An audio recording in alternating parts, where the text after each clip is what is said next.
New project. So makikita nyo po mag-open yung dialog box natin, na new model dialog box. Then may mga checkbox dyan. Pero explain ko muna po isa-isa yan. By the way,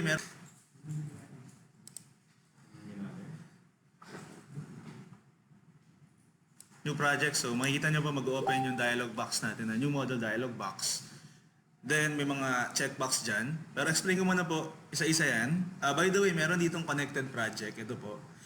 Since partly Connect Edition na po kasi itong version na yan. So kung hindi po kayo nag-sign in dun sa connection client, so hindi kayo makaka-connect sa project. So kung gusto niyo pong magkaroon ng project sa cloud, sign in lang kayo dun, sir. Tapos create kayo ng project sa cloud. Tapos makikita nyo dito, pwede nyo i-assign yung Staad Pro sa cloud. So sa cloud siya masisave. Okay, so yun lang naman yung purpose nito. Pero pwede nating i-ignore yan ngayon for the purpose of training lang. Okay, so by the way, meron tayong space. Ang tawag pala dito po sa mga checkbox na yan, dito po sa apat, structure types. Okay, so first meron tayong structure type na space. Ito po yung complete 3D model. Ibig sabihin, kompleto po lahat ng degrees of freedom nyo. So, yung mga degrees of freedom natin, FX, FY, FZ, MX, MY, MZ, yung anim na yun. Yung size ng matrix nyo, 9x9. So, complete size ng matrix. Okay?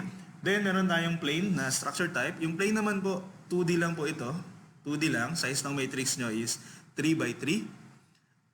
Ang limitation niya sa plane na structure type, parallel lang yan sa XY. Doon lang kayo pwede mag-model. Okay? And then, yung loading nyo naman, kailangan in plane lang din po. Hindi pwedeng perpendicular sa XY plane. Kasi nga, magkakaroon siya ng instability. So, yung tutumba yung model. Kasi nga, 2D lang. So, dapat in plane lang. So, ito yung plane. So, ganun lang. Okay, so, next, meron tayong floor na structure type. Ito po, pwede na itong 3D. Pwedeng 2D, pwedeng 3D. Kailangan po, yung floor nyo, yung pinaka-plan nyo, parallel sa XZ. Ganun dapat yung model nyo. So, typical na building. So, XZ yung plan. Ang limitation niya sa loading, ang pwede lang i-load po is lahat lang ng loadings na perpendicular sa XZ plane. Kasi nga po, floor, tapos perpendicular sa floor. Yun lang. Hindi pwedeng horizontal, kasi nga magkaka-instability. Okay, so 3x3 lang din po yung size ng matrix natin. Then last one po, yung truss type. Ito naman, puro axial members lang yung pwede nyong gawin. So puro mga lines lang dapat. And then take note po, axial members sila. Ang limitation nyo sa loading, since mga axial members lang, hindi po yan mag-resist ng bending. Hindi kayo pwedeng maglagay ng line loads, concentrated along the span. Kailangan mga joint loads lang. Okay, yung typical na truss model nyo po nung college, ganun. Okay? Pwede nyo gamitin yan kung ano po, na-compute nyo na yung mga forces, tapos ginawa nyo na siyang convert nyo sa point load, so pwede nyo gawin. Pero kung may mga line loads kayo, let's say model nyo yung actual truss natin, which is may mga purlins nakalatag sa span, hindi nyo pwedeng gamitin yung truss type. Okay, kasi magkakaroon ng bending, hindi siya mag-resist ng bending. Yes sir, 2D lang. So sa lahat po, yung apat na yan, yun po yung pinakamaliit na size ng matrix, 2x2 lang. Ibig sabihin siya yung pinakamabilis mag-run pag yun yung ginamit. Okay, so anyway, gagamitin natin is space. Kasi yung tatlo na yun, present na rin yun sa space. Okay, then file name. So let's say sample 1 or model 1. So kayo nang bahala doon. Then, location, paki-search na lang po yung folder na kinreate nyo sa desktop. So, click na lang tong ellipsis button. Then, save nyo na lang dun sa folder nyo sa desktop. By default po kasi nandun siya sa plugins.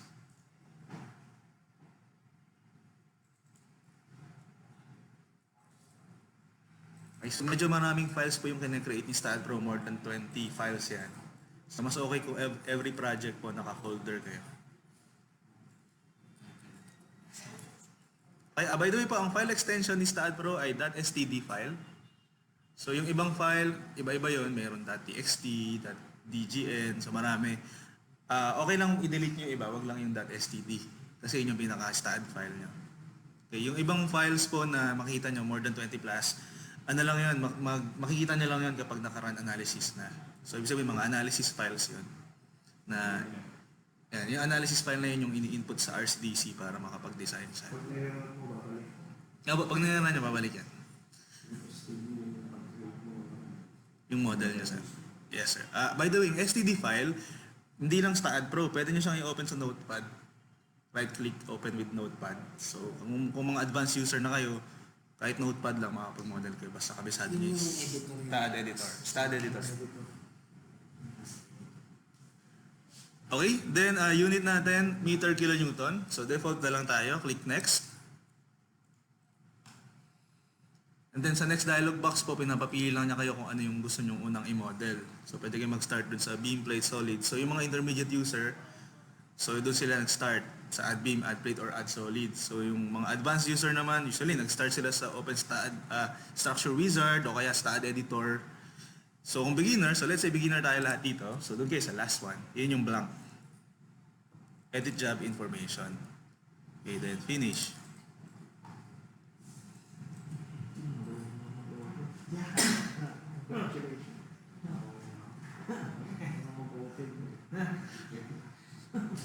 Okay, so ito na po yung Staad modeling screen natin. Okay, so ayusin ko na to.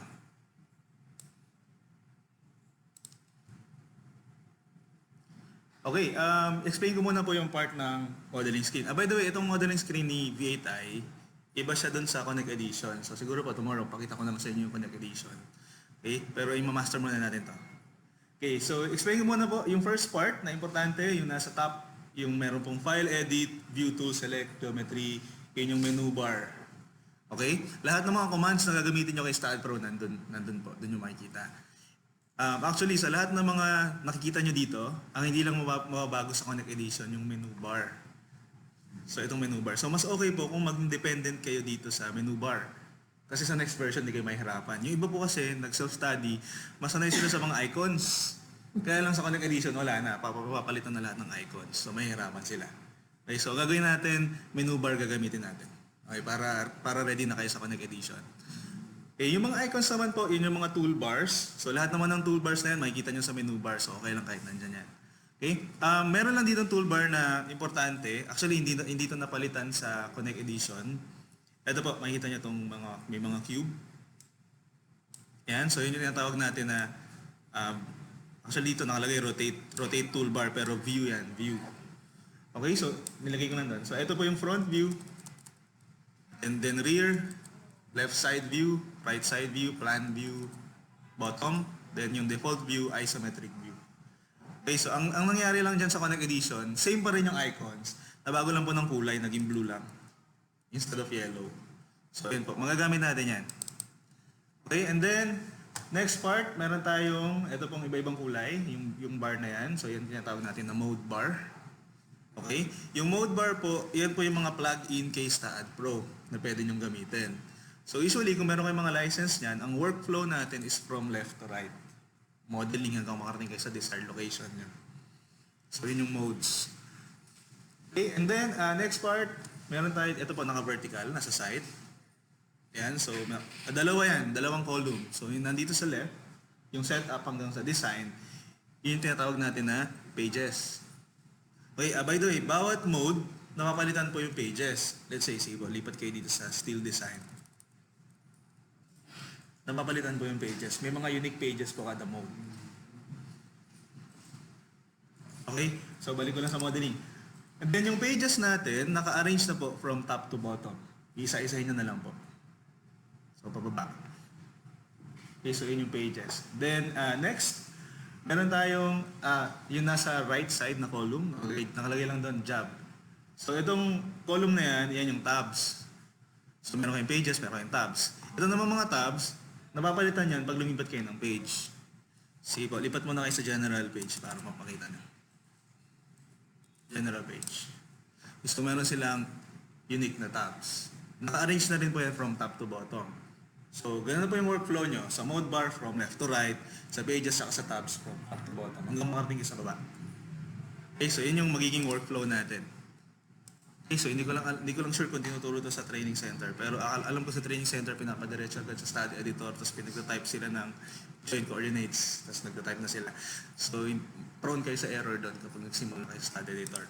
Okay, so gamitin natin yung workflow na to.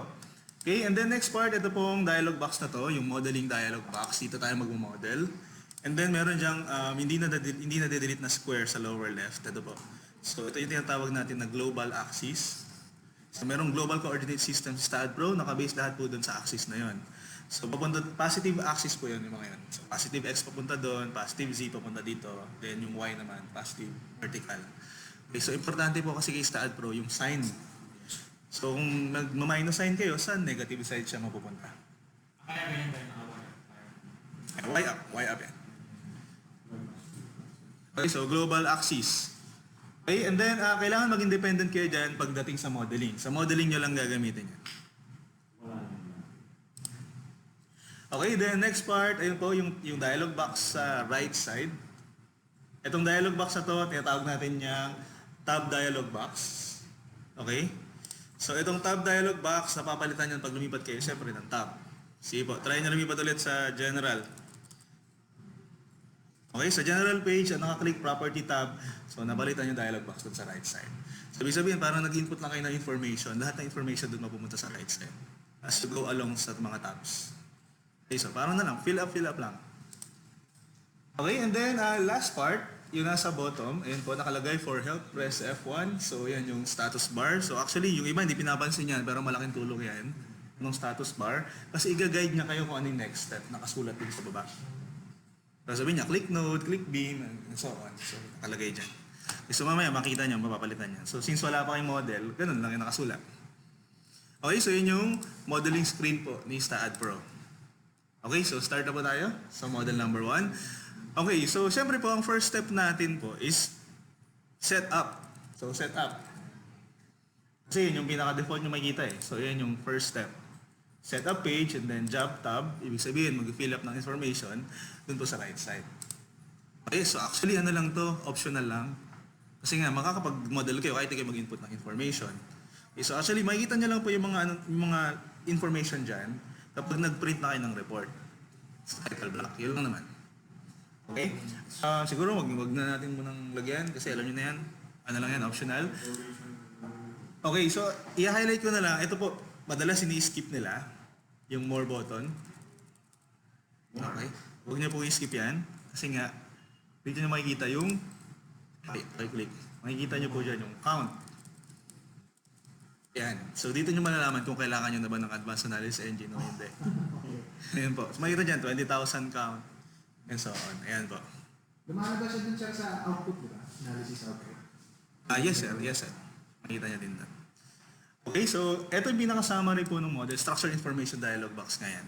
Okay, dun sa top, nandun yung general information, yung file name, then yung yung structure type nyo, which is space. Nandyan din yung title. So yung title, hindi nyo basta-basta malalagyan. Kahit mag-type kayo dyan, hindi nyo malalagyan yon. Wala din siyang box doon sa job info tab. Wala siyang information doon. So isang way lang para malagyan yan. So tuturo ko sa inyo later kung paano. And then, nandyan yung size ng model nyo. So nandyan yung count. Okay, nandyan din yung number of load cases. Malaki din yung effect ng number of load cases. Mas maraming load cases, mas matagal yung analysis nyo. Especially kung primary. Okay, pero wala siyang limitation sa number of loads. So, unlimited yan, kahit ilan pwede nyo lagay. And then dito sa baba, ito naman yung commands present dun sa file nyo. So, makikita nyo po, as you go along po sa model nyo, ma-check nyo po isa-isa yan, matitik nyo yan habang nag-model kayo. So, yun yung goal nyo. So, ma-check nyo kung hanggang saan yung gusto nyo. Okay, so turo ko sa inyo paano lagyan ng title. Kasi itong title, makita nyo sa title block yan. So, pero isang way lang para malagyan nyo rin po ng information yan. So, pa-close muna, hindi nyo po pwedeng ilagyan yan dyan. So, isang way lang, sa Staad editor siya ini-input. Okay, so yung Staad editor, so siguro familiar na ka sa icon ng Staad editor, which is ito. Pero syempre, iba na yung icon yan sa Connect Edition. So, tuturo ko sa inyo kung saan makikita sa menu bar. Editor, so nandun siya sa edit menu. Okay, and then ito po, edit input command file. Sige po yun, open. Pag nagtanong siya kung isa-save niya, save niya lang.